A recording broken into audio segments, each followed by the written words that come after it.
So another video na naman tayo, and today, mag-product review muna tayo ulit ng vitamins na sikat, which is yung Immune Pro. Aalamin natin sa video na to ang detalyadong benepisyo ng vitamin C o ascorbic acid at ng zinc sa ating kalusugan. Ang Immune Pro ay isang branded na vitamin na naglalaman ng ascorbic acid in the form ng sodium ascorbate at ng zinc. Iniinom ito once a day lang, with or without meal.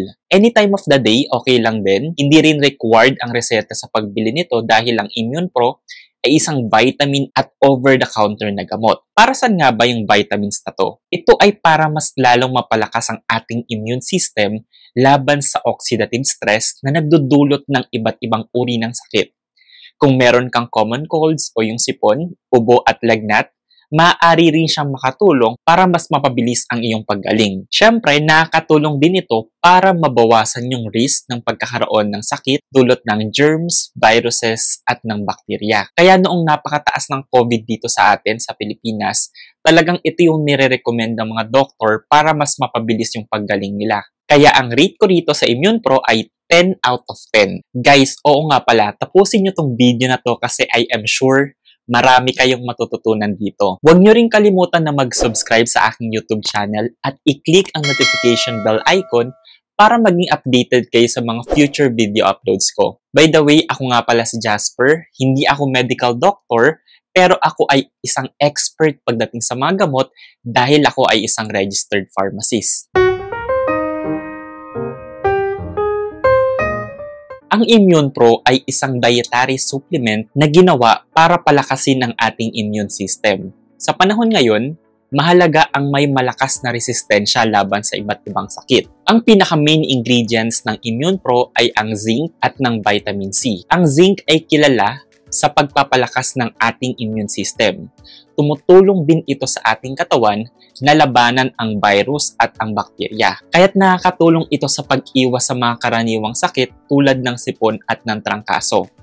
Pero hindi lang yon, marami pa siyang mga health benefits na pwedeng ibigay sa ating katawan o sa ating kalusugan. So ano-ano nga ba yon? Una, nakakatulong ito para sa wound healing. So ang zinc ay mahalaga sa mabilis na paggaling ng ating sugat.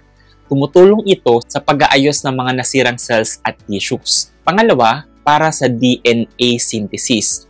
Dahil ang zinc ay kailangan para sa paggawa ng ating DNA na mahalaga para sa paglaki at sa cell division o para sa mga na-damage na cells at tissues na rin natin. Pangatlo, para sa protein synthesis. Dahil tumutulong ang zinc sa paggawa ng proteins na kailangan ng ating katawan para sa iba't ibang functions. Pang-apat, para sa ating growth and development.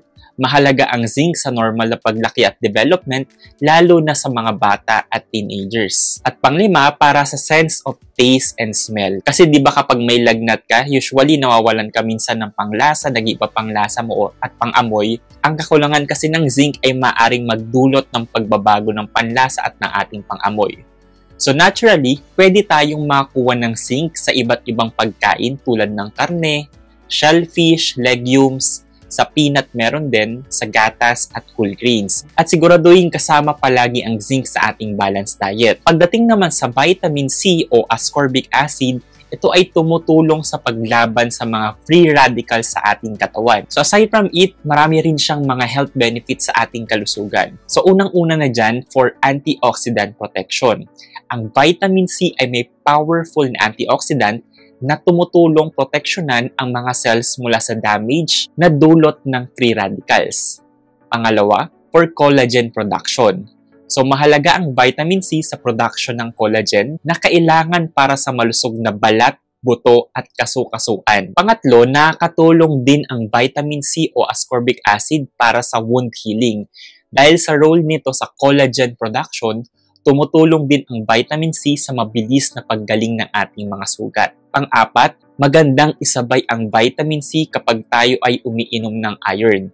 Dahil pinapabuti ng vitamin C ang absorption ng iron mula sa ating pagkain na mahalaga para maiwasan ang anemia. Panglima, para sa ating heart health dahil ang vitamin C ay maaring makatulong sa pagpapababa ng blood pressure at pagpapabuti ng overall heart health natin. At pang-anim, para sa ating skin health Dahil ang antioxidant properties ng vitamin C ay tumutulong sa pagpapabuti ng ating kalusugan ng balat na nagpapabawas ng wrinkles at nagpapalakas ng skin barrier.